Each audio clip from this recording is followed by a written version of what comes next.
Podcast, the show where we talk about anything and everything, because why the fuck not? I am Phillip, and as always, I am joined by... Seth. Hell yeah. And today... Oh, no, you're saying my name. Say my name, Seth. Say my name.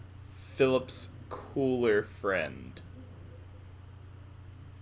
That's rude, and you should feel ashamed for your hurtful words. The people want truth. Seth is here to give it to them. People like being lied to, Seth. Phillip, how dare you spread that truth in this podcast? But anyways, so this week we're talking about Brendan Fraser, because we're not talking about Brendan Fraser. We lied to you last week. All three people that listened to last week's episode. We said we were going to talk about Brendan Fraser. We're a bunch of bitches who did not prepare enough in time, so we're going back to our roots and just talking about the first thing that popped into my head, which was bricks. Brick. It's a brick house. It's a strong, sturdy house, unlike this podcast. And we are also talking about what, Seth? Oh, we are talking about famous southern rock band Lynard Skynard. Wow, wow, wow, wow, wow, wow. That's how it goes, right? Yes, that is actually every single Lynyrd Skynyrd song's chords. Yeah, I sadly. can confirm that. Honestly, it's not that much of an exaggeration. And we're also, as always, I am bringing forth a mystery topic, which I actually have prepared for once in my life. So be ready for that. Sure. I do. You say. I remember it from last week. I did it good, Seth. I did good. Will it last till the end of the episode? Oh God, no! I'm drinking vodka right now. Only you, the viewer, will know. The vodka is killing my brain cells. Not that there were many left to kill. Speaking of killing brain cells, bricks. Phillip, what's your favorite material of brick? You know, I like to go with the classic clay brick. You know, it's a classic. Yeah. It's stuck around for a reason. You know. I mean, you really can't go wrong with the original. Yeah.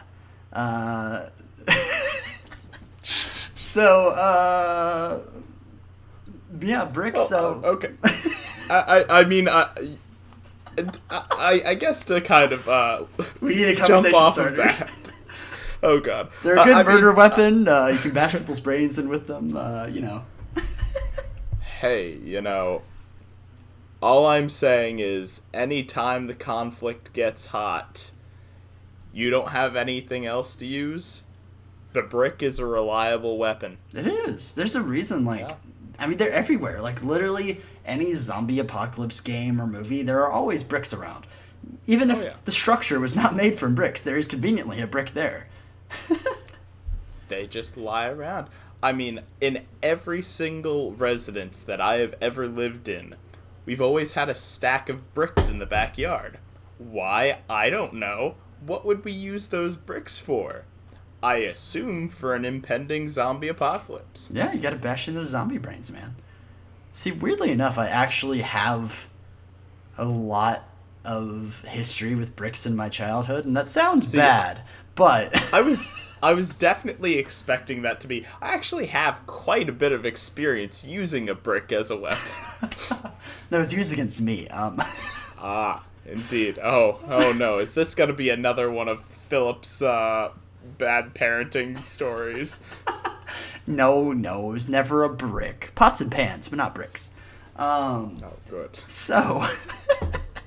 I had to, when I was a kid, my parents used to, garden and stuff, and for some reason, my parents were like, we're gonna build a garden wall for the garden, but with bricks, and, hello, son, make the wall with bricks. So I had to carry wheelbarrows of bricks around and build this fucking brick wall as a, 8-year-old child. And... Was it a pretty wall? I think it did okay. I really actually had a lot of fun doing that. That was actually one of my less hated chores. It was I mean, weirdly I can comforting. definitely see how that would be like enjoyable. Yeah, like it was a good little workout, just wheelbarrowing bricks around, and and then you got to kind of just like make shit and like, Yeah, be creative with it. well, I mean, there's only, there's not a lot of different options for building a wall. Like, Well, there aren't a lot of options if you are narrow-minded and have no vision. see, if you're making a wall that actually functions as a wall, there's only a couple ways to do it. Some people aren't great at making walls, and they are shitty and easy to penetrate. But Walls are for aesthetic. aesthetic, ah, yes, that's why Not all the for walls in my purpose. house are only for aesthetic. I can just It's lean true. on one and it'll topple over. If that's your aesthetic. Sure. Um, You heard it here first. Philip's self-described aesthetic was walls that topple down around him. that's just my life. That's walls tumbling around me, and Oh no. also, so this is probably not a very common thing. One of my childhood homes when I was growing up, the living room and kitchen floors were brick, like just straight up brick. Huh. Like the bedrooms were Okay. like wood, and I think the bathroom was like linoleum or tile or whatever the fuck it is. But the living room and kitchen were brick floors, and let me tell you, that hurts if you fall on a brick floor. Oh, I am sure. I don't know if I've ever been in a house that had brick floors. Actually, I can only think of one building I've ever been in with brick floors. And it was this really old church from the 1600s in Wilmington, Delaware.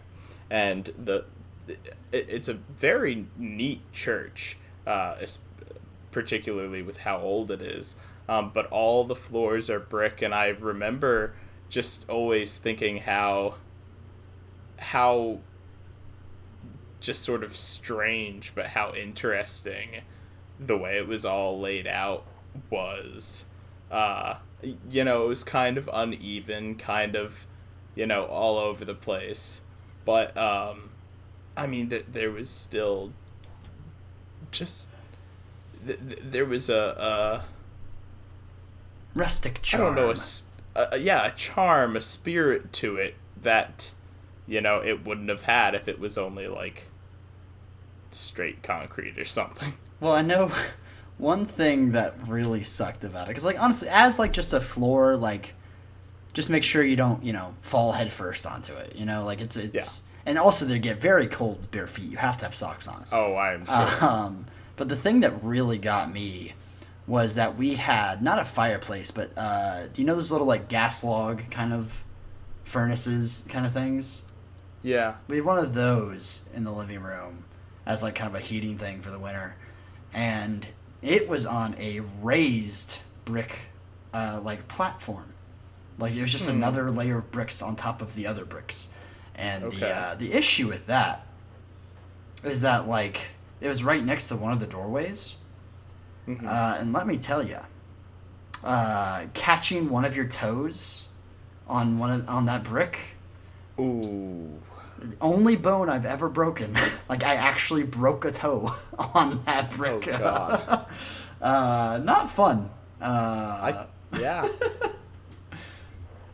So yeah, bricks. Me and bricks have a complicated history. Me and them. Jeez. I think it's interesting just sort of how basic the brick is. Like it is we have had bricks as long as we have had modern civilization. The first bricks were thought to have been made about 9,000 years ago. And so, like, with the rise of these river valley civilizations, we see the rise of cultures that construct dwellings out of brick. And I think it's really interesting how, I mean, even though we make bricks in different ways and we use bricks in different ways, we still use that same sort of essential building block in a very similar way as we did 9,000 years ago. Mm-hmm. Yeah, like, I mean, it literally, I mean, it makes sense because, like, literally it is a fundamental building block. It is the fundamental building block. Like, even when you talk about things like atoms and, like, structural things, like, the fact that we had bricks before we knew about that. Like, we describe atoms as the bricks of the, you know, existence, like the building block, you know, like bricks are the building block. That was the very first thing we had that was structured and sound and cemented, and like, sure, like bricks can break, but like for a very long time bricks were the things that don't break. They were the literal foundation of everything. They were definitely, like, the most durable man-made item that we had access to. Yeah. And, like, even to this day, when we have, you know, metal and very, like, basically indestructible things, bricks are still seen as a just very versatile yet strong and structured and immovable object. Like, I feel like it's almost like, I mean, short of like actively, like with like a jackhammer, there's very few, like, you cannot by hand just turn a brick into like little pebbles. Like, you can break it maybe in half if you slam it against something hard enough. But like you're not going to completely destroy a brick without heavy machinery. Well, I mean, and a chisel and a hammer. Sure. Yeah, heavy machinery. Yeah, you know, complicated high-tech stuff, machinery. That hammer. And also a lot of time. Like, it would take you a lot of time to do that. Well, it depends on how good you are. You good with the hammer, Seth? Good at wielding that hammer? Oh, look, man. You catch me with a hammer. Oh, hammer me. Oh, I'll hammer you. Oh, baby. So, anyways. I mean, I mean, it's interesting to see just all the ways we have been able to sort of manipulate bricks over the years, or use them in construction. What sort of jumps to mind as a particularly interesting use is, I mean, think of igloos for groups that live to the far north. Building dwellings out of literal blocks of ice. I mean, very different from the bricks that, like, we're used to using, but just as effective. And the bricks are made out of a material that is plentiful. It's sort of universally accepted that the laws of physics indicate a certain I have a thought here. It's coming. I'm ready for it, man. It's working its way through. Come on, get it out. Come on, you can do it. Spit it out, boy. That just sort of the laws of physics make it so that, certain mechanisms are so universal that they will persist throughout time. Yeah. Well, I mean, that's the thing is, like, I mean, the brick in its very nature, like, there's most of our structures, even outside of, like, we don't see a lot of, like, brick houses anymore, but, like, your foundation probably has at least a few cinder blocks in it, which is just a... Oh, yeah, absolutely. Is, a just different form of brick. Like, it is a, little bit of different material and size and maybe... Not even shape. Like, the shape usually stays pretty consistent, I'd say. It's just bigger. And that kind of brings up the concept of, like, convergent evolution. And I know evolution isn't the right terminology. I guess. Ah, yes, I love the brick people that we see wandering around day to day. Sort of invention of, I mean, bricks are things that have been independently sort of invented and used in a number of different places independently from one another. The same way we see, like, pyramids, how pyramids were constructed very relatively similarly in, like, Central America, Egypt, and out in Indonesia, or not Indonesia, Southeast Asia. 3 different cultures that had zero contact with one another, but still just were able to develop the same sorts of architecture independently. Seth, I don't believe in brick evolution. If cinder blocks are evolved from bricks, then why do we still have bricks, huh? We all know that God first invented the brick 6,000 years ago. No, 3,000, okay? 3,000. Oh, I'm so sorry. I was a Southern Baptist kid, Seth. There's enough time for Methuselah, then Jesus. That's it. Gee whiz. Oh, God. Oh, man. Let's not go down that rabbit hole. Bricks. Philip, I thought I had a really good point there, and you just completely ruined it. That's my job, my man. I'm the comedic foil.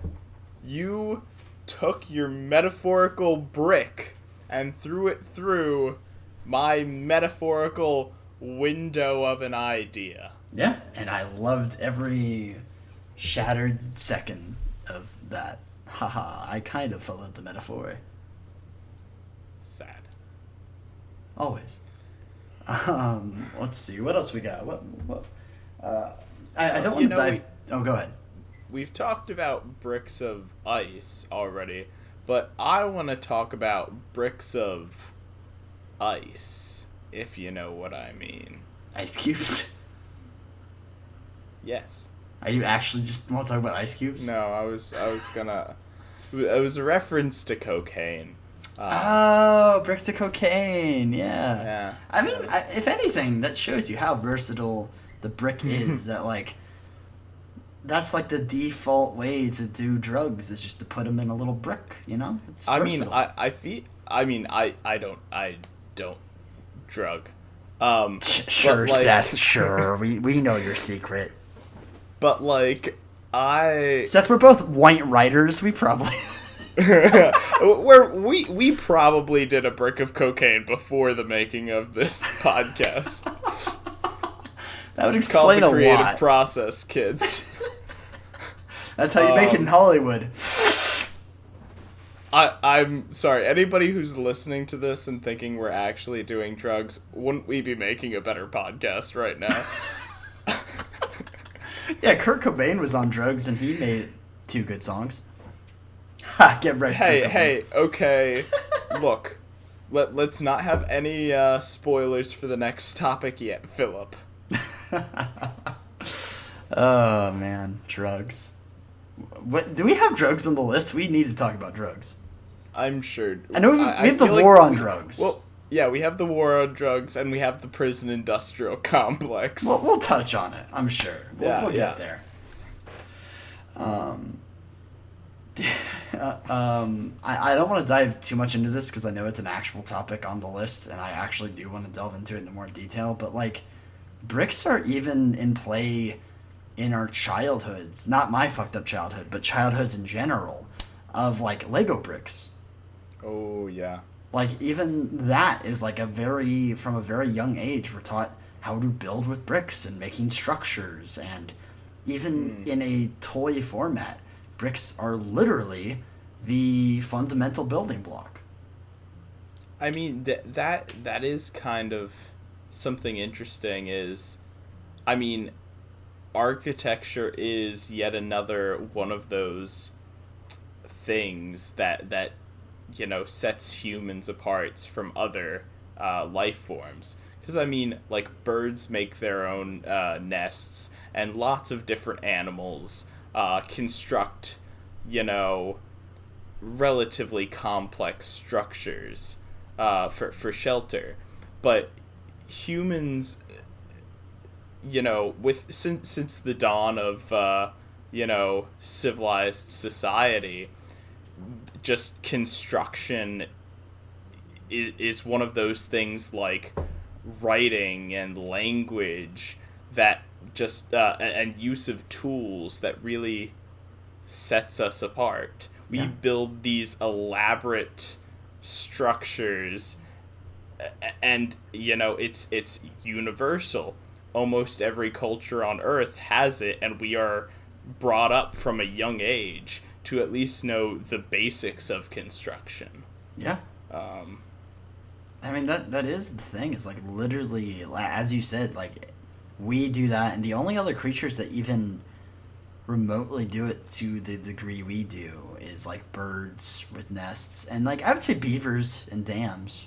yeah. Oh, yeah. Well, certainly. And I mean, I'm thinking ants too, Oh yeah, with that's true. their nests. Yeah, it's yeah, it's interesting that like, because it's kind of strange. Most animals do just kind of, like, some will burrow. There are burrows and stuff, but Mm, I'd say most animals I can think of just kind of find a home. yeah. Very Or few actively build their own home from scratch. The only ones I can think well, of are and like it's beavers, birds, humans, ants to a degree, but it's so generational that once it's yeah. initially made, they just kind of build out from it. There's very few new structures. Well, and it's very rarely permanent structures in the way that humans make them. With animals, it's usually a very sort of transitory thing. Like, oh, here is my nest for the season, or for however long this certain period is going to take. With humans, I mean, we build and we just keep on Yeah. building. And there are people Yeah. who live in the same home their entire lives. And Yeah. I know that's baffling to me. I know we've talked about it on the podcast before, but like that is a thing that some people do. Like, Well, I have one neighbor in my hometown who's 92 years old, and she and her husband live in the same house that she was born in. Jesus. That Yeah. that's wacky to me. I know we've talked about it on the podcast before, but like I'm someone who has moved a lot in their lives, and so like the idea of like it's crazy to me that like just you can live in one place for even a decade. Like I don't even know if I've lived in one place for that long, let alone 92 years. That's fucking bizarro world to me. But like that's the thing that people do, and that's kind of the interesting thing, is like there is such a variety of, with humanity, there are some people who will live in the same structure their entire lives, there are people who will bounce around from place to place, and it's just an interesting concept, just the wide variety. Like you don't see that in most other animals. You know what this conversation is making me think about? I remember watching this one thing once, sort of talking about the timeline of human civilization, and sort of essentially since the what's it called? The agricultural Yeah. revolution about 14,000 years ago. And what the thing I was watching posited was that the start of human society as we understand it, or as we know it, where we started settling in one place, can be distinctly marked by the beginning of large structures. In particular, they were talking about this one temple that was built in Turkey about 12,000 years Gobble, ago. gobble. And and saying that this temple, whether it be of religious importance or like some other form or function, you know, those sort of structures were what marked us from the transition from a hunter-gatherer society to a civilized society, to a society that was going to stay in one place, that was going to build off of the knowledge that it had accumulated, and was going to incorporate multiple different people specializing and taking on different roles for the good of the greater community.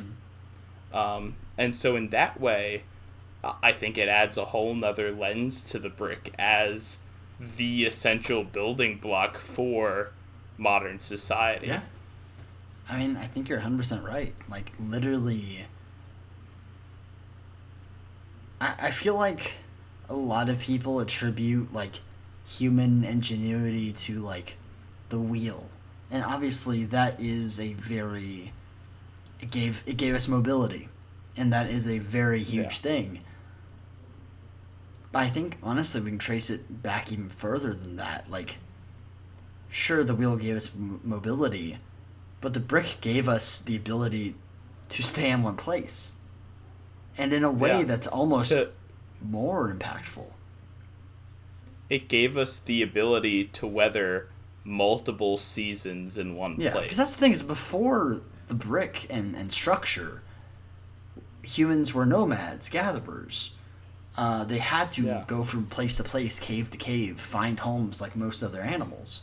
But once we had the brick and had the ability to make permanent structures, we were able to do other things like make the wheel and make more prolonged weaponry and transportation and other advancements. Once we had one secure place that we could live as a society, no matter what, tribe or culture it was.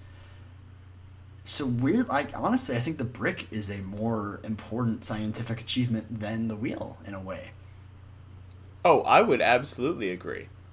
I have no problem saying that the brick is a much more monumental invention than the wheel. Yeah.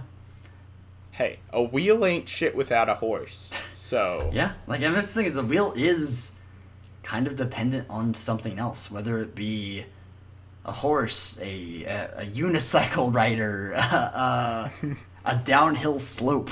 A wheel is nothing on its own, while a brick is the very basis of structure. We would not have our homes today. We would not have any of what we now conceive as normal modern human society without the brick. So honestly, I think the brick may very well be one of the most important things, maybe the most important thing ever invented. And it's not going away anytime Absolutely. soon. We will always see, even on a very front-faced basis, everyone has seen a brick structure. Yeah. I mean, the house that I live in right now is brick. That is not going away ever. Even if they become more subtle, because again, there's cinder blocks under your house you might not even be aware of. It's literally the fundamental building block of our civilization, and I, for one, am pro brick. I am also pro brick. Yeah, wow, we got more out of that conversation than I expected. You know what that conversation was, what? Phillip? It was a brick house. It was mighty. Seth, I hate you and everything you stand for. Oh, me too. Yeah. The self-hate, it's absolutely. All here. I'm sorry. Did you come to the Brute Neighbors podcast expecting not self-hate? You're in the wrong neighborhood. You came to the wrong neighborhood. It's like, oh no, am I in danger? No, we are. Please send help. Jesus Christ. Should we I guess we're done with bricks. Do we have anything else? Yeah. Just dive right into Lynyrd Skynyrd. Lynyrd Now, Skynyrd. now, now. Nah, nah, nah. So, okay. Lynyrd Skynyrd is a band that I have always known because, I was born in Tennessee. I grew up in Alabama. You can't go a week without hearing a Lynyrd Skynyrd song in the South. Like, you will hear it if you go into the Piggly Wiggly to get some Mr. Pig soda. I'm talking to my southern audience out there. Roll Tide. Roll Tide. Roll Tide. You will hear a Lynyrd Skynyrd song play. If you listen to any southern radio station, even if it's not a country station, because they're like a country rock kind of hybrid, they will play on the country stations and they will play on the rock stations. Unless you exclusively listen to modern pop stations, you will hear a Lynyrd Skynyrd song. And hell, even then, they'll probably do a retro day and play Lynyrd Skynyrd. They are a very predominant force in Southern culture. And I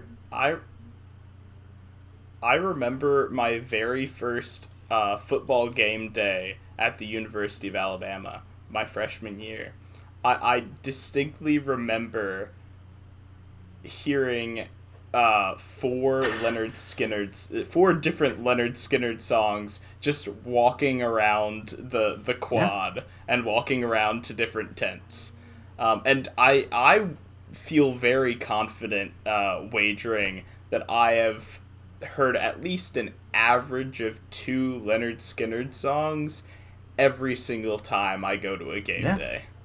I mean, like they are a very prevalent part of Southern culture, for good or for bad. I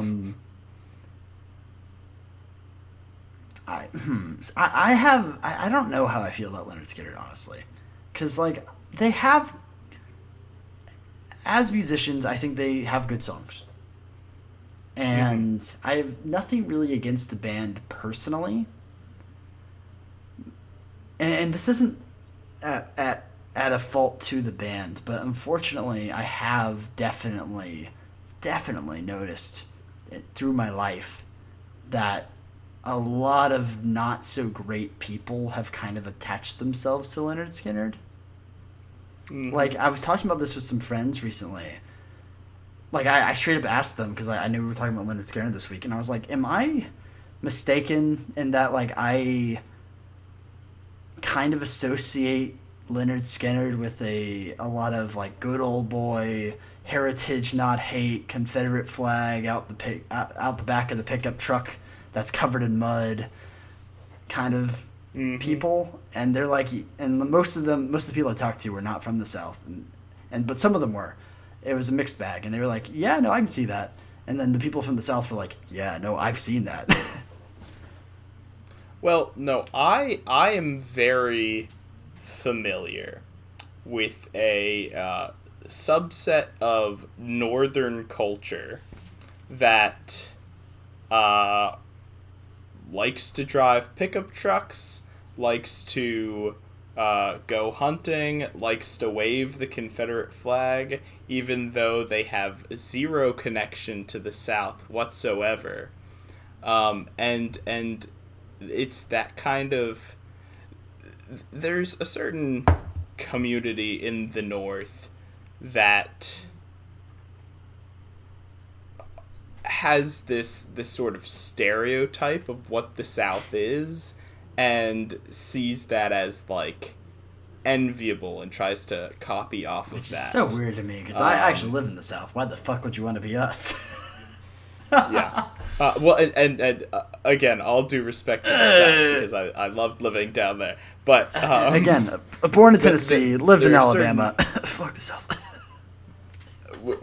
we can get into this conversation later.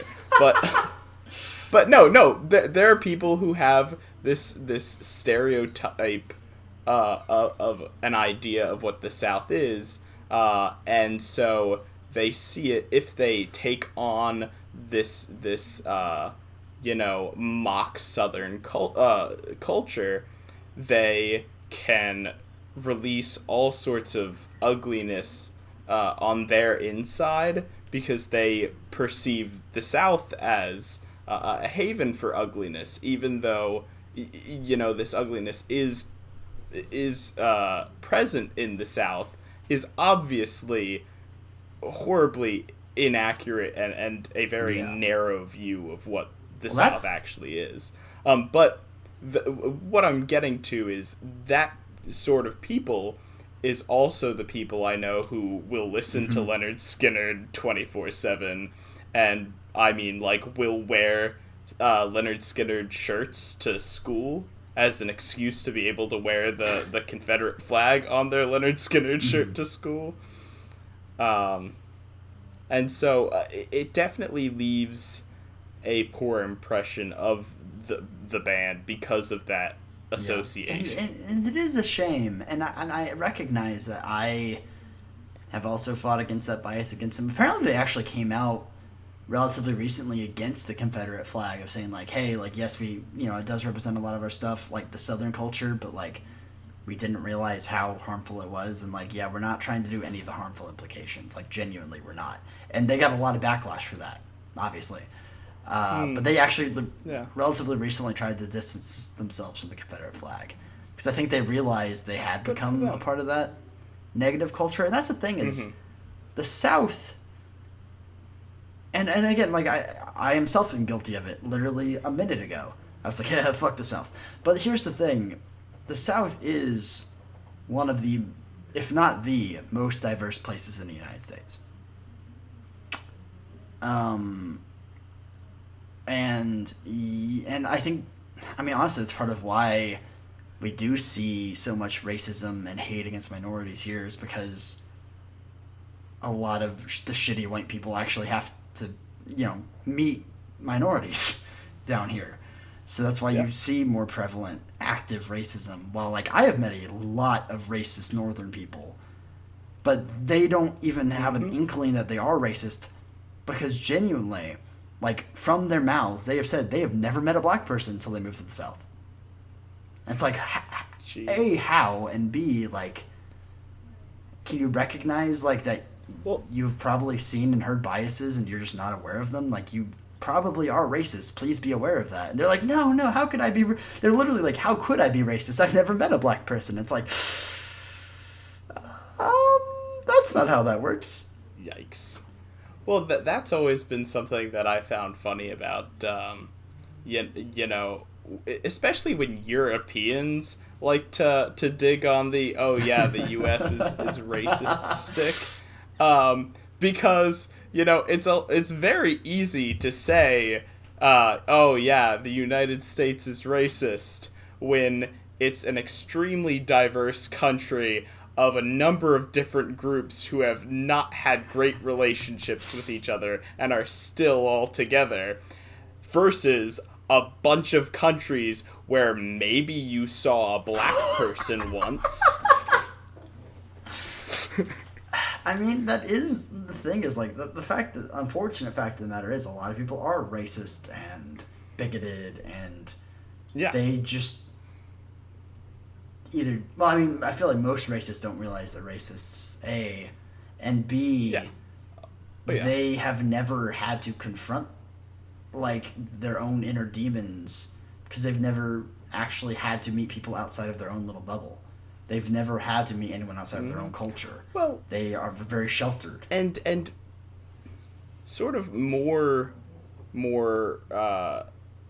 important to note, I think, is, I think racism is something that persists across our population. I think it is a lot more prevalent than we recognize, and it's a lot more present in each of us than we like to admit.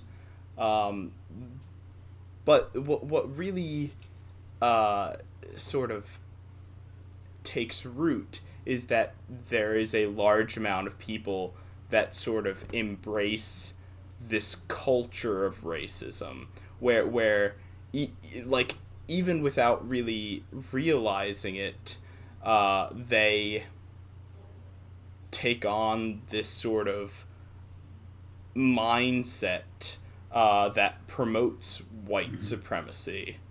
And it's that sort of people who they have this idea of what sort of traits embody, this sense of independence for themselves. And so they use certain cultural markers like waving a rebel flag or listening to different sorts of music, and they use that as sort of like a marker of don't mess with me, I'm whatever I am. It's the southern country version of the Hot Topic kids, like it's yeah.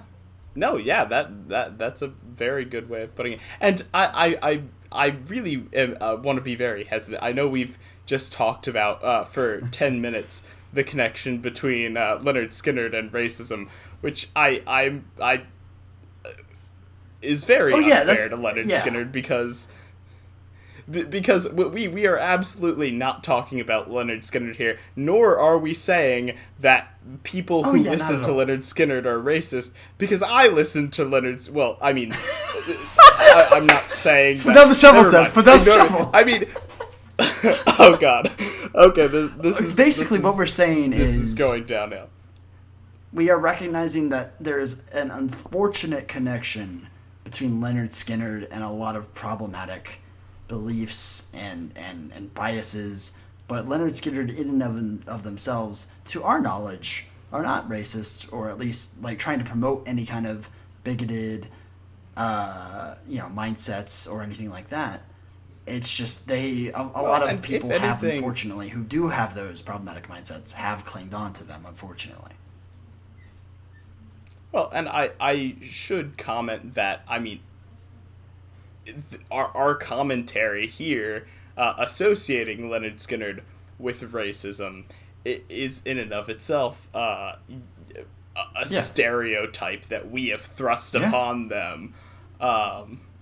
So unfortunately, we are in turn engaging in very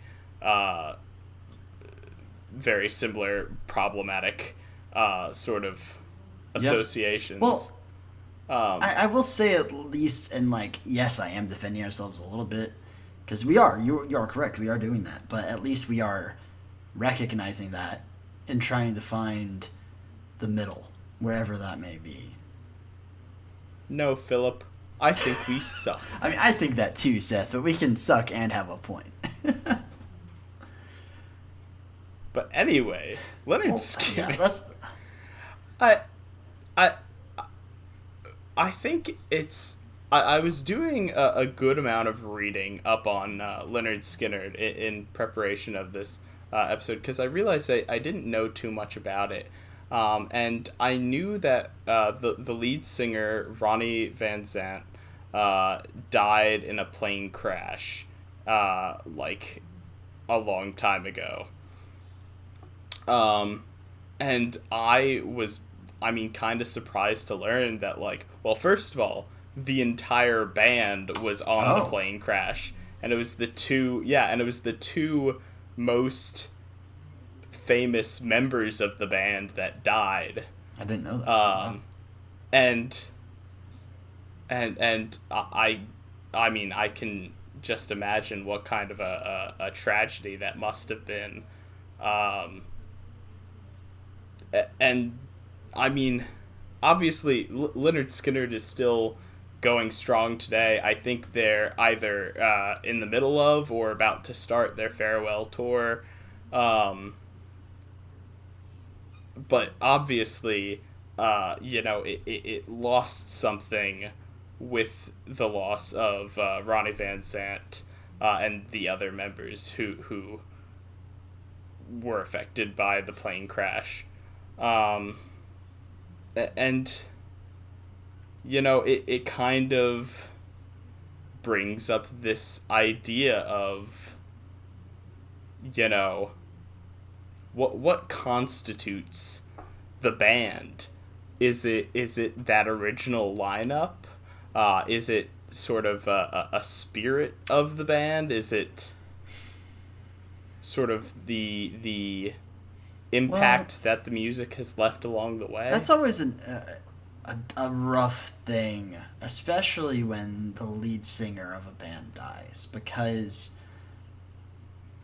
for good or Yeah. bad, when the lead singer of a band dies or leaves the band or whatever the circumstance may be, even if the band is five people, a lot of people tend to just kind of consider that the end of the band, even if just the lead singer leaves.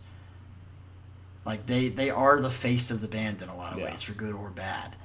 And like honestly, there's very very few bands that have managed to keep even remotely the same amount of fame and relevancy after the fact. The only one I can even think of off the top of my head is AC/DC,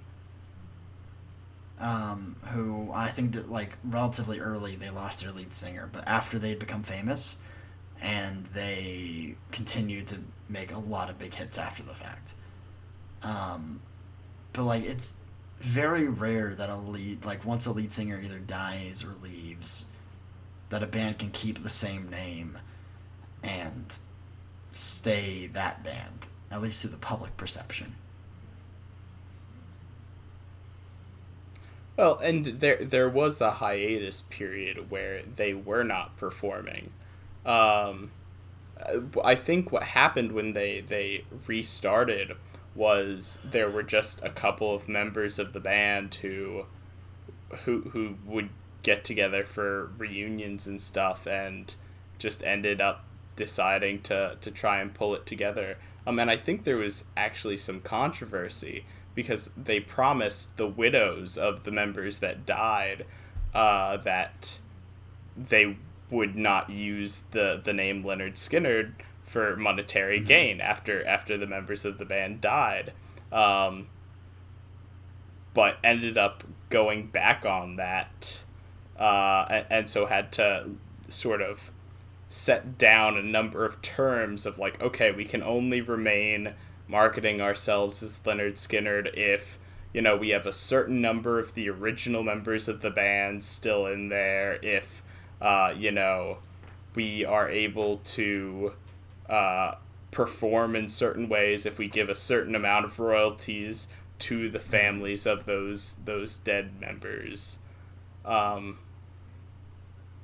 And so obviously a very sensitive and very delicate thing. It's yeah, it's hard to think like just imagining, because I feel like a lot of people take these bands at a very surface value of like you hear their songs on the radio or your Spotify playlist, but like these are actual people like doing their job slash doing what they love slash whatever. Like these are actual people, and like I feel like unfortunately a lot of these bands, when they continue after the lead singer goes, they get a lot of hate. But it's like a lot of these people were like the guy who died's friends, like and coworkers and collaborators. Mm-hmm. Like I remember, like Alice in Chains is actually still going, even though Lane Staley died in the early 2000s. But like the lead singer, like they got a lot of hate for that, but yet the lead singer is. They didn't even just like replace him with a new singer. It is one of the like guitarists, and was also backing vocals for Lane Staley when Lane Staley was alive. Is now the lead singer of the band. So like you would think that would be a natural progression for people, but yet he got so much hate for like taking the mantle of lead singer after Lane Staley died. And it's like, that's kind of fucked up. Yeah. Well, and I mean, to a certain extent, you're doing it to keep the memory of those members alive. I mean, that is what they would have wanted to be doing if they were still around, and so in a way by continuing to play their music and continuing on the band's journey where it was left off. I mean, you are furthering the legacy of those people.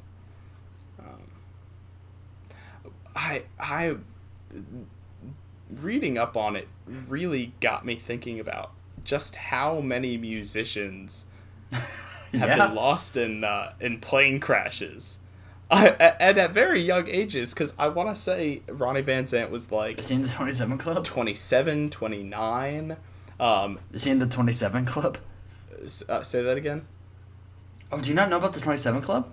The 27 Club? So, it is a... No, I don't. Relatively well-known, popular conspiracy/supernatural theory that some of it gets into really weird shit, but basically the 27 Club is at its core a group of very famous celebrities who died at 27 years old. I know Kurt Cobain is a member, and there are a lot of other very famous people in that group. Some of them like to go into the whole weird shit of like, they sold their soul to the devil for fame, and in exchange they had to die at 27. That's some wacky ass shit, but the actual core of it is that these are just a weirdly large amount of very famous celebrities who all died at the age of 27. Well, no, he was 29. So. Ah, damn. but I was also thinking of Patsy Cline, died in a plane crash at age 30. Buddy Holly, one of the most famous and influential artists in early rock and roll. Buddy Holly died in a plane crash at 22 years old. He is younger than both of us are right now. Jesus, and remembered that's as one of the fathers of rock and roll. That's crazy. Yeah, it's... Planes are scary, man. Don't get on a plane, kids. So what we're hearing is, because of how promising Phillip and I's career is, we shouldn't be getting on any planes together. It's true. We could be on the 27 Club, Seth. Yes. Don't get on any planes. Hey, I have, how old am I, 23? I have 4 years. Yeah, there you go. I could become famous in that time. Don't worry, I'm not going to make it to 27. I lose my health insurance at 26, and when that happens, it's just going to be... See, that's the beauty, is I'll get the wrong half of the 27 Club. I'll die at 27, but I won't be famous. Man, this is going to be real awkward if in 4 years I'm actually dead. Play this at my funeral. You heard it here, folks. We're playing this episode at Philip's funeral. Look, okay, we needed a way to get more friends to listen to the podcast. This is is it. It's a very intricate advertising scheme.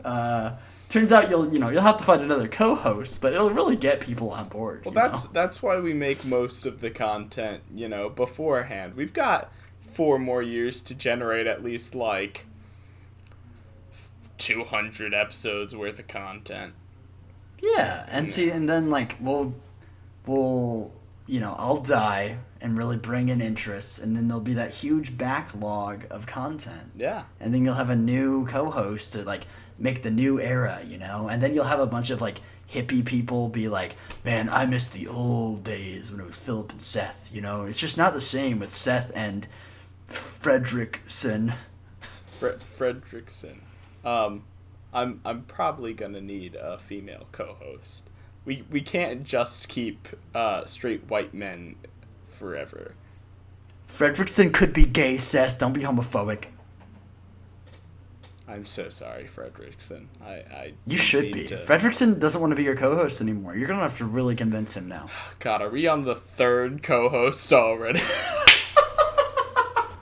Fredrickson comes on for 1 episode and then immediately dips. We bring on Nikki, and then he realizes he does not want to be in front of the microphone. He's like, this fucker? No way. Anyways, Lynyrd Skynyrd. We should actually probably talk about the music. That might be good. We talked like 20, 30 minutes about things vaguely related to Lynyrd Skynyrd, but not actually the music. Well, I think it's really cool, the way that Lynyrd Skynyrd is able to meld like country and rock together, but in a way that actually still feels like Southern music, as opposed to dude bro country or Florida Georgia Line, which is country, but does not feel authentic at all. Hey man, I just want to roll my windows down and cruise. That's how it goes. Beautiful. God, I hate them. My favorite song. I hate them so much. Okay, fuck you. See, that's the thing, is I believe I've talked about it on the podcast before, but I'm not a big country music fan. There's a very small handful of artists that I like in the country genre, but I am a really big rock fan. And I will say Lynyrd Skynyrd, I think in terms of actual sound, I feel like they do lean a little more to the rock side, but they do have a very good blend, and really do kind of find that middle ground. But I definitely, I don't think I'd like them nearly as much if they leaned even remotely more towards the countryside. They are at they're at my limit. Gotcha. For country. Cause even their guitar riffs have that twang. Yeah, and I think part of that is just feeling. because, and I feel like honestly it may not even have been as prevalent when those songs came out, but so many country songs have blatantly stolen those riffs. Yeah. That now they are just associated almost purely with country. There's a fucking Kid Rock song where they straight up steal the riff and directly reference lyrics from Sweet Home Alabama. And also Kid Rock is a terrible human. Because Sweet Home Alabama, in turn, took that riff from Werewolves of London, which is just a completely different genre. They, lots of stealing happening. But yeah, I take this quick aside to say that Kid Rock is a terrible human being. It's been a minute since I've shit-talked a celebrity on the podcast. I gotta bring it full circle to our roots, Fuck you, Kid Rock. Tell us why Kid Rock is a terrible person. Well, he's actively racist in both in general and actual racial slurs. He's actively abused multiple wives and significant others. He's just an asshole to people in general. He is just a shitbag human. What about those things makes him a bad person? Thanks for listening to the Brute Neighbors podcast. I'm on the search for a new co-host. Hey, Phillip, not until next week. Fredrickson? Oh yeah, it's true. Star Wars next week. That's a teaser. When Phillip and my friendship will forever end. See, we're both going to die from that podcast, and Fredrickson is going to take over. He's going to play both parts. Yeah, he'll do very bad impressions of both of us. It'll be great. It'll probably be better content than we're doing now, if we're being real. And, instead of that stupid-looking thumbnail, Fredrickson might even throw in, sock puppets. Puppets? Phillip, you make fun of my speech impediments, and I don't appreciate it. Dude, I stutter like a motherfucker. Fuck you. We love that, two generic white guys with stutters decided to make a podcast. It was really a winning combo. But yeah, I definitely have a soft spot in my heart for Sweet Home Alabama, and I think that is because, I'm from Alabama. Hmm. But like it definitely always like literally like we would be on road trips and stuff or have like shit going on where we were in another state for one reason or another, and like for whatever reason like Sweet Home Alabama would play on the radio or something, and like me and my mom and my sister would just kind of jam out to it, and it would be like kind of a cathartic song for us. And like I do have a lot of positive memories of it as far as that goes, but then I do also have associations with a lot of racist frat guys playing it, Hmm. and it sucks because like I don't like I think it should be just a good like actual like wholesome love song to Alabama, but again a lot of people make it not that and make it toxic, and I wish that wasn't the case because like I think it is a good song, and I think Lynyrd Skynyrd is a good band. And like I would probably say Sweet Home Alabama is one of my favorite songs of theirs, but it does have a lot of negative connotations for good reason, because a lot of people have taken it for bad things. I I love Sweet Home Alabama. Um, I think it's interesting that Sweet Home Alabama and like Country Roads by John Denver are the two country, or depending on your definition of country, country-esque songs that like are persistent throughout pop culture. Like I would listen to both of those songs a ton growing up, and like they're frequently played at parties and just like Mm-hmm. different events. Um, and I mean they would be the only country songs that would be played, even up north. Uh, Yeah.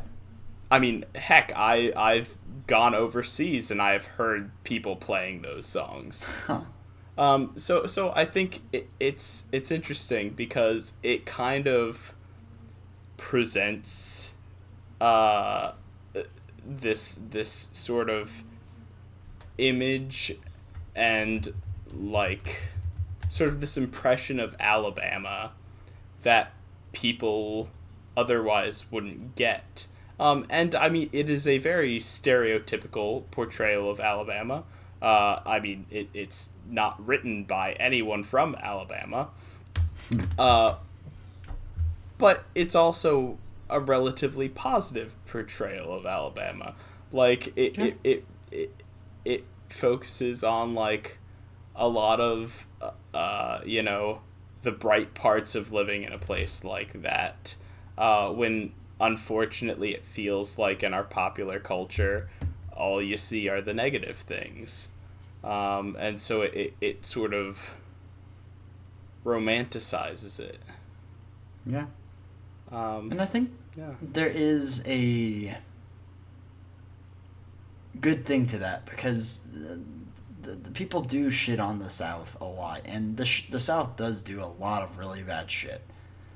But I'm personally of the mentality of if you are constantly telling anyone how much of a piece of shit they are, what reason do they have to stop being a piece of shit? Well, And like and I the mean, South is incredibly problematic in a lot of ways, but there is a lot of good here too. And again, like there is a lot of diversity here and a lot of good things here as well. And if you just are constantly focusing on the negative, they're never going to focus on their own positives to focus on that and steer away from the negative, shitty stuff. we've talked about this before. I mean, the United States uses the South as a boogeyman, really. I mean, it takes all of these negative traits that are present throughout the country and says, oh, no, it's all in this one part of the country that just so happens to have an unfortunate, like, volatile history with all those negative aspects, even though they really are everywhere. And in turn, that reinforces those aspects in that region of the country because people say, "Oh, this is how we're perceived. Uh, th- this is just, how people are always going to think of us." Yeah. Well, it becomes a, oh, if you think this of me, why shouldn't I be that then? Yeah. Like, and And like that's not a good mentality, but that is what happens. Yeah. And I've talked about this before, like in films that I want to make as a filmmaker, I would love to set more films just in the South where they don't necessarily always have to deal with these, very problematic things. And like they should be focused on them. We should have movies made about them, don't get me wrong. Yeah. But when that's the only movies set in the South is that people growing up in the South aren't going to think there's any other way to live than having those hateful mindsets. Yeah. Like it's an unfortunate cycle of hate that a lot of people don't think about. Yeah. So I think like with stuff like Sweet Home Alabama, like there is good in recognizing the good things, as long as you also recognize the bad. You have to do both. Indeed. And I think it's something a lot of people struggle with. Would you say that Sweet Home Alabama is your favorite Lynyrd Skynyrd song? It's probably between either Sweet Home Alabama or Simple Man's really good. Okay, yeah. Simple Man is one of my favorites. And I would say Free Bird, but it's like 10 fucking minutes long. Yeah. Like, it's really good and it has a cultural impact for a reason, but holy fucking shit, is that a long song. I can always jam out to Free Bird. Like, without fail. A bird now. It's a good one. Like, it's good. Like, it has some of the most memorable both lines and riffs of all time. But god damn, is it a long song. Yeah. Like, it's hard. Like, you can't just say, like, oh, like, let me listen to this one Lynyrd Skynyrd song real quick. Like, no, like, that's a commitment. Mm-hmm. Like, it's good, but holy shit, like... And it's one of those songs that it both feels shorter than it is, and it also can feel like it drags on forever. Mm-hmm. Let's see what else. Three Steps is also good. Give me 3 Steps. Oh, I would have to say my favorite is probably The Ballad of Curtis Lowe. I think I listened to that earlier today, yeah. I remember the first time I ever heard that. I was listening to my sister's iPod, and like as a kid, I remember listening to it and like having tears well up in my eyes from it, because I mean, a lot of Lynyrd Skynyrd songs, but particularly The Ballad of Curtis Lowe, it really has that, element that we talked about so much in our folk music episode, that storytelling quality of being able to, show this story, these people, these elements that are deeper than the surface, and allowing the listener to gain that much more of an emotional investment into the listening experience. And I mean, I that's just very powerful for me. Yeah. I think I've only heard that song once, but I do remember liking it. And I think that definitely is something that Lynyrd Skynyrd does well. It's like that people kind of see them as just kind of a generic country rock band, but like they do have a lot of depth to them, and they do tell stories, and like there's a reason that they like... I mean, if I remember correctly, at least one, if not multiple, of their albums are some of the best-selling albums of all time. They do have a very prevalent place in our culture, and there's a reason for that. Like, I mean, say what you will, but a band doesn't become that big without having a reason. No. And, like, sure, you can say they're overrated. People say the same thing about the Beatles. I say it about Nirvana. The unfortunate thing is... Well, not unfortunate, but the thing is... Hey, don't talk about the best grunge band that way. I'm not talking about Pearl Jam right now. a band doesn't become that big without a reason. That's the fact of the matter. Even if you think they're overrated now, they're overplayed now, those are all valid, criticisms and critiques. But they didn't become that without a reason. And I think Lynyrd Skynyrd does have a reason for why they are still so prevalent today. And I think it's mostly good reasons. I think the other things that people throw onto them are other people throwing that onto them. I don't think it's on them at all. Or at the very least, very little. I think they were telling their stories, making their art, and bringing their own perspective to the table. I don't think it was ever intended to be what a lot of people have unfortunately conflated them with now today. I think they did have very genuine motivations with their music, and I think they are a good band. Any other things to add, Seth? Nope. We definitely had some things to say, and we definitely potentially difficult subject matter, but I think it's something that needed to be delved into, and I think needed to be looked at with Lynyrd Skynyrd. Well, and I mean, it didn't even necessarily need to be Lynyrd Skynyrd. It's just sort of a topic that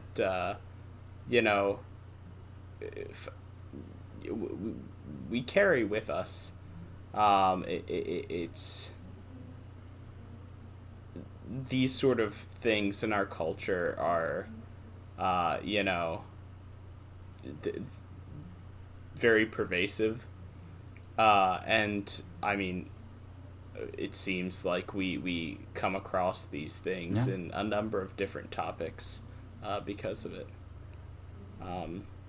And I mean, just to sort of, I guess, wrap it up into a nice little bow, I mean, it is, a testament to Lynyrd Skynyrd that they are able to function as that sort of vehicle for for sure. I'd say the fact that we can have this discussion and analyze their place in our culture for good or bad, but overall I would say for good. Like, as I said, I don't think most of the negative stuff is on them at all. Like, I think they are a positive force in and of themselves, and that's why I will say I am pro Lynyrd Skynyrd. Alright, Seth, so I just showed him the music video for the song Dr. Worm, a song by the band They Might Be Giants. I'm not entirely sure if I remember what I just watched. Well, it was more about the song itself. It's just an incredibly catchy song. The music video itself is fine. It was more for the song, because Dear God is an incredibly catchy. Do you know the band They Might Be Giants, Seth? No. Well, they're a pretty well known alt band, alternative band. They're most known for doing the theme songs for every TV show ever. I definitely recognize the voices. They have done the theme song for Malcolm in the Middle, The Big Bang Theory. They also did the Hot Dog, Hot Diggity Dog song from the Mickey Mouse Club. Really? Yeah, that's them. They have done a fuck ton of theme songs. So that is more likely than not what you recognize them from.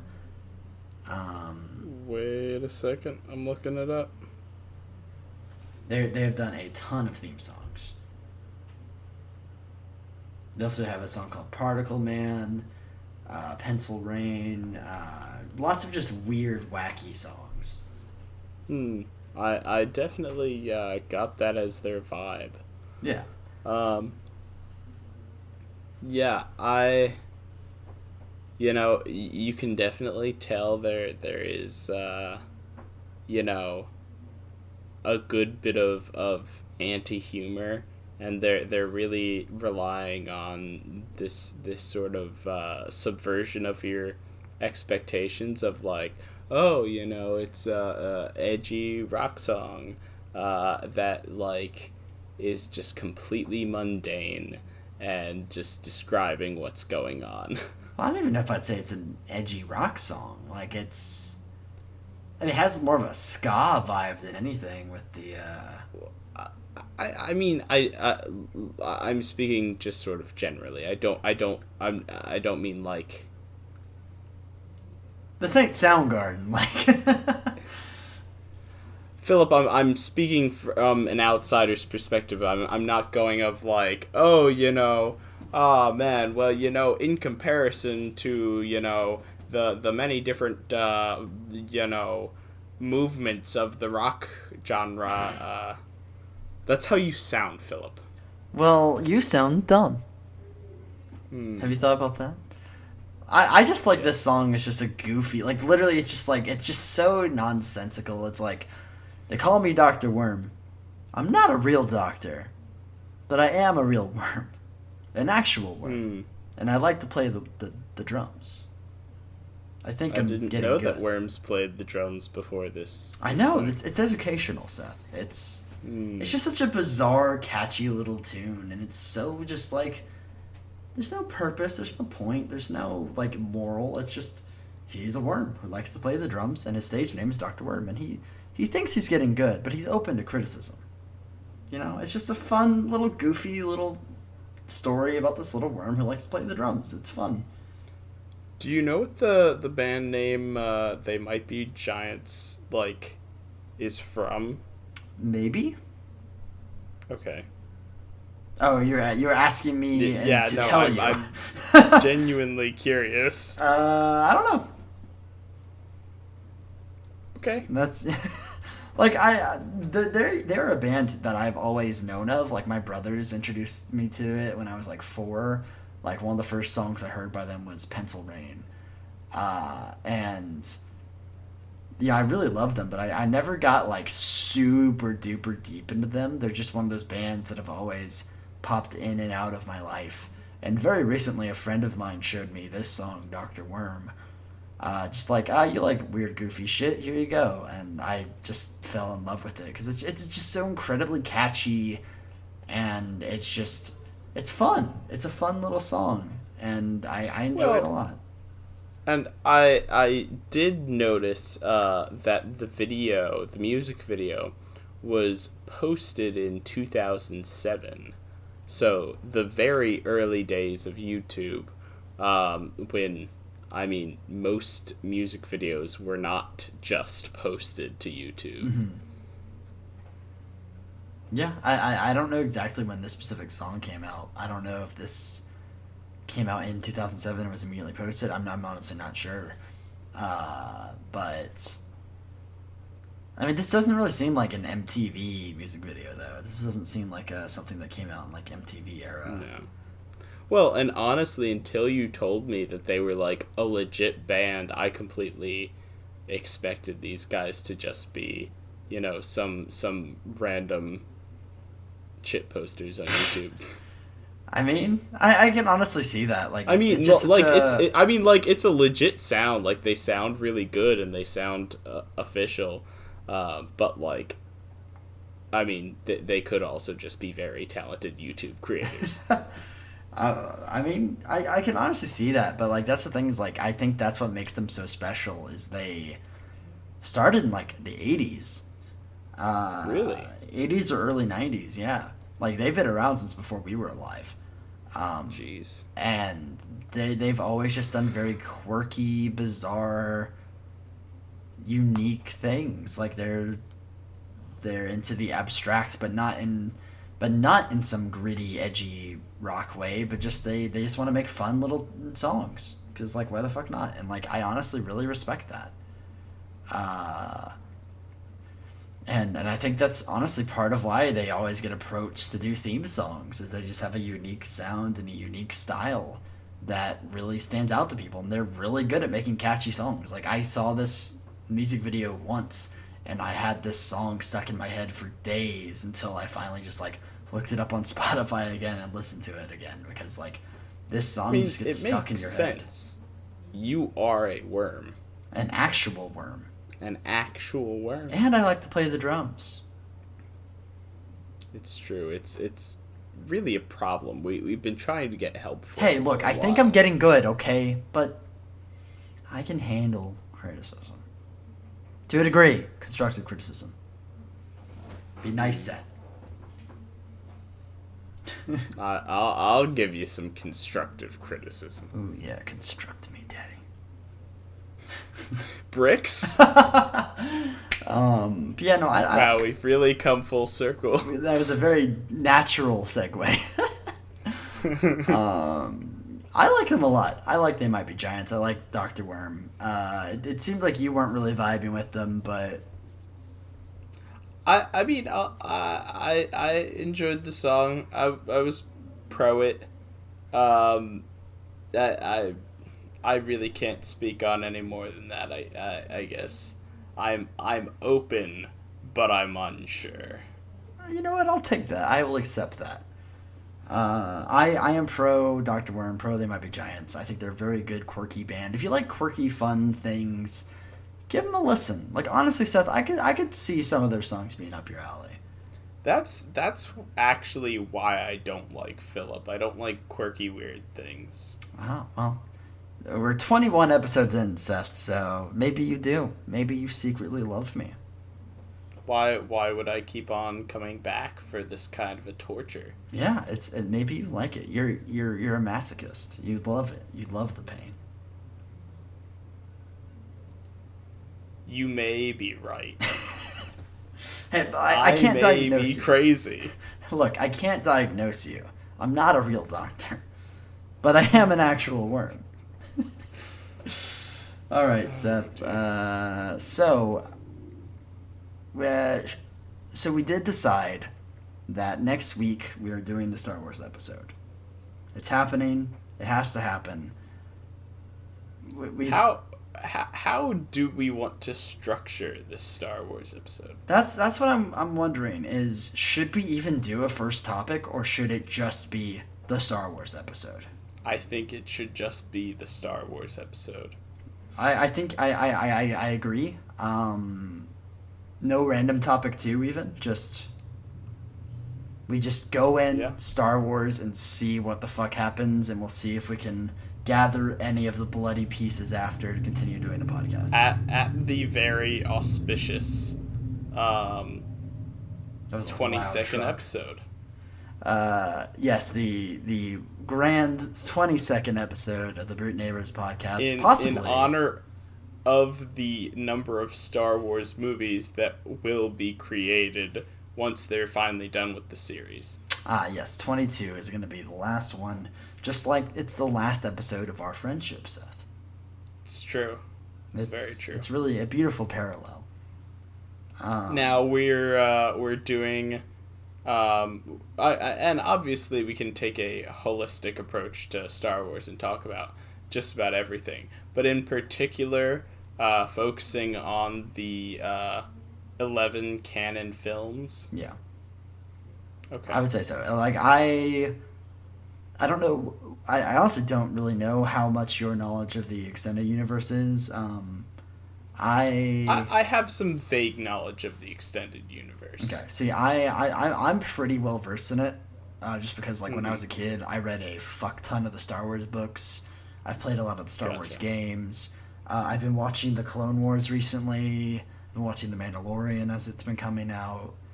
I'm pretty well versed in the non-movies as well.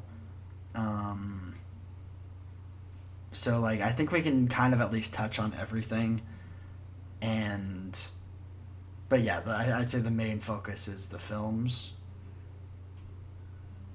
All right. But we will just do fucking everything. That's just going to be the episode, is us ending a legacy. This is the series, that'll be the series finale. Phillip, I'll miss you. I'll miss you too, buddy. It's been a good run. 4-ish years of friendship just over. Just gone. Gone with the wind. We never talked about Gone with the Wind. Oh no. No, we have to keep making episodes. For the children. For their future, Seth. We have to. We have to talk about Gone with the Wind. See, we're going to talk about Star Wars and just hate each other. But we'll continue making episodes after the fact, like a loveless marriage that we're only keeping together till the kids grow up and go to college. Just like the Beatles. Oh, God. So, tune in next week for just a bloodbath. Just the most antagonistic. You thought Chips and Dip was rough. Oh, dear. This will be even saltier. This will be... Chips and Dip, the sequel. A New Hope. A New Hope. Return of the Salt. Revenge of the Salt. The Rise of Saltwalker. That wasn't great, and neither will the next episode be. Nope. Philip is already just kind of bringing your expectations down because, you never know what you'll expect with us wacky, crazy guys in the Brute neighborhood. Absolutely. So tune in next week for the Star Wars episode. We've been building it up for a long time. It's finally happening. Get ready for that bloodbath. Thanks for listening. Love you all. Appreciate you. Like and subscribe. All that bullshit. Follow us on Twitter. Oh yeah, we have a Twitter and a Spotify and a YouTube, depending on which platform you're listening on. So be sure to check that out. Thanks for listening, guys. Peace out.